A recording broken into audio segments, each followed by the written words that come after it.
Bonjour et bienvenue à tous. Nous allons évoquer aujourd'hui une affaire de féminicide. Un homme qui tue sa femme et s'empare de son argent. Une affaire qui fait écho au phénomène actuel du mouvement social contre les violences faites aux femmes.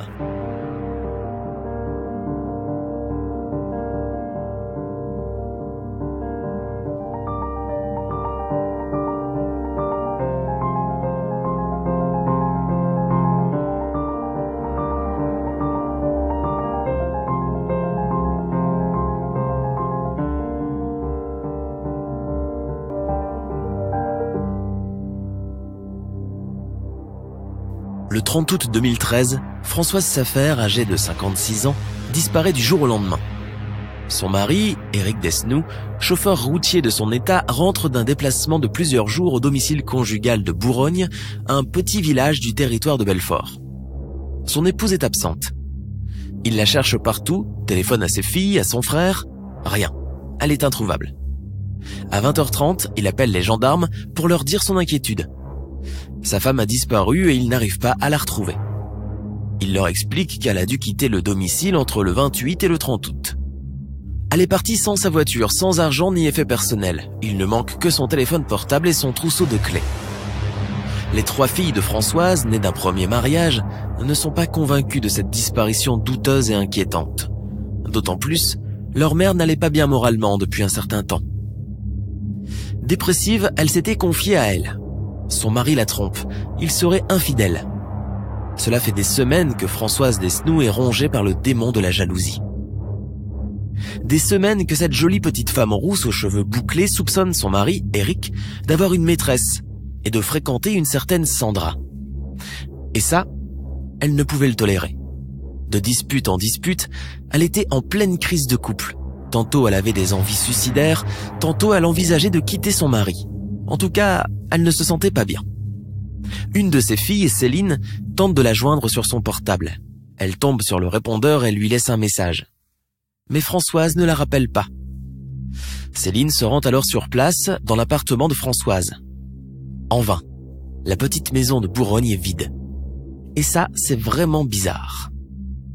Françoise a-t-elle décidé de s'enfuir pour changer de vie, ou bien a-t-elle mis fin à ses jours, comme elle avait déjà tenté de le faire ? Bien entendu, Éric Desnoux assure qu'il entretient une relation parfaitement normale avec son épouse. Les gendarmes interrogent alors Marcel Safer, le frère de Françoise, gérant de société à Dasle.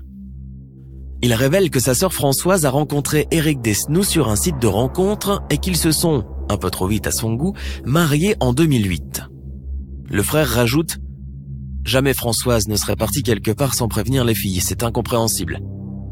Quant à Éric Desnoux, un taciturne qui ne communique pas beaucoup d'ailleurs, il ne sait pas grand-chose sur lui, si ce n'est qu'il arrive d'Orléans et que Françoise a dû éponger ses dettes.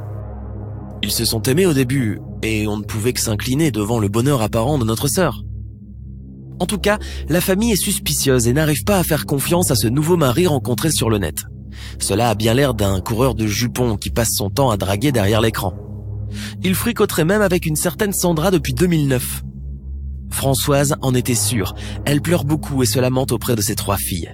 Elle se plaint de l'humeur changeante de son mari, tantôt gentil et doux, tantôt rustre et violent. Ainsi, rapidement, dans le pavillon de la rue Haute, où le couple s'est installé, Françoise, qui travaille comme vendeuse dans une boulangerie toute proche, se met à dépérir. En septembre 2012, elle tente même de se suicider. Elle en réchappe mais se plaint ensuite de sévères douleurs au ventre. Elle souffre tant qu'on doit l'hospitaliser. Elle va devoir subir l'ablation d'une partie de l'estomac. Pourtant, elle-même entretenait des relations périodiques sur des sites de rencontres. Une façon pour cette femme casanière d'exprimer son mal-être conjugal. D'ailleurs, elle demande à l'une de ses filles de vérifier le numéro de téléphone d'un prénommé Alain, avec lequel elle s'est longuement entretenue sur ses difficultés de couple par messagerie électronique. Elle soupçonne le prétendu Alain d'être son mari. Pas faux. Éric est très assidu sur les sites de rencontres et les sites d'échangisme sur le net, se faisant appeler tantôt Alain, tantôt Benjamin. Le moins qu'on puisse dire, c'est que cet Éric Desnoux est bien étrange. Amour via des sites de rencontres, tromperie, manipulation et jalousie, violence et mensonge. Voilà de quoi est constituée cette affaire dont les investigations minutieuses menées pendant plus de 10 mois par les gendarmes de la brigade des recherches de Belfort conduisent à un seul suspect, le mari. D'autant plus, les gendarmes découvrent qu'Éric a vite fait d'utiliser l'argent de son épouse en dépensant toutes les économies de la disparue. Et il y en avait beaucoup, plus de 100 000 euros. Il était en plus vite parti vivre chez sa maîtresse avec laquelle il pratiquait l'échangisme. Il n'avait même pas joué au veuf éploré. On ordonne une perquisition au domicile des Desnoux et des recherches techniques mettent en évidence des traces de sang grâce à une nouvelle méthode qui consiste à utiliser le Bluster Forsenic, un révélateur de traces de sang avec une formule chimique à base de luminol. Les gendarmes dépistent rapidement du sang humain qui a été lavé dans le salon et dans l'escalier qui mène au garage du domicile. Le laboratoire est formel, c'est le sang de la disparue. Le pôle de l'instruction de Montbéliard est saisi et une information judiciaire du chef de meurtre est ouverte. Le 17 juin 2014, Éric Desnoux et Sandra X, sa maîtresse, sont placés en garde à vue. Sandra est rapidement mise hors de cause. Les enquêteurs, par contre, ont des doutes dans le récit de l'époux, bien qu'il nie toute implication dans la disparition de son épouse. En effet, sur son téléphone, il a effacé des messages échangés avec son épouse. Pourquoi ? Le GPS de son camion, synchronisé avec le téléphone de Françoise, active les relais téléphoniques dans les mêmes zones géographiques fin août, date de la disparition. Cela ne veut-il pas dire qu'il était avec elle ce jour-là ? Et puis, comment explique-t-il qu'il avait lavé le sang dans plusieurs pièces de la maison juste après la disparition de Françoise ? Face aux éléments accumulés par les enquêteurs et les incohérences de ses explications, il finit par craquer et reconnaît avoir menti. Il livre une nouvelle version des faits. Selon lui, le jour du drame, il s'est violemment disputé avec sa femme. Il est bien responsable de sa mort mais plaide l'accident. Il assure qu'il n'avait pas l'intention de la tuer. Je l'ai bousculée et elle est tombée. Il explique avoir donné un coup d'épaule à sa femme qui était selon lui tombée dans l'escalier lors d'une dispute conjugale à leur domicile dans la nuit du 27 au 28 août 2013. Constatant sa mort, il avait placé le corps dans des sacs poubelles et l'avait déposé dans un bois avant de rentrer nettoyer les traces de sang. Après ses aveux, il indique aux enquêteurs l'endroit où il a abandonné le corps de sa femme, dans une forêt d'Urcerey des environs de Belfort. Les gendarmes retrouvent effectivement un corps déposé dans les bois à l'endroit indiqué. Françoise reposait sous 2 grands arbres dans une forêt épaisse proche de Bavilliers, mais il ne restait plus que des ossements et une bague portant son prénom. L'autopsie réalisée sur ces os, retrouvée 10 mois après les faits en pleine décomposition du corps, n'a malheureusement pas permis d'établir les causes exactes du décès. Éric Desnoux comparaît devant la cour d'assises de Vesoul. Il risque la perpétuité. C'est moi qui ai donné la mort à ma femme, mais c'était tout à fait involontaire, avoue l'homme posé, au crâne dégarni et au visage impassible, au début de l'audience. Ils se disputent. Elle tombe. Elle meurt. Ensuite, il agit dans un état de panique et se débarrasse du corps, plaide l'avocat de l'accusé, maître Patrick Uzanne. L'état de décomposition du corps n'a pas permis de confirmer cette version des faits.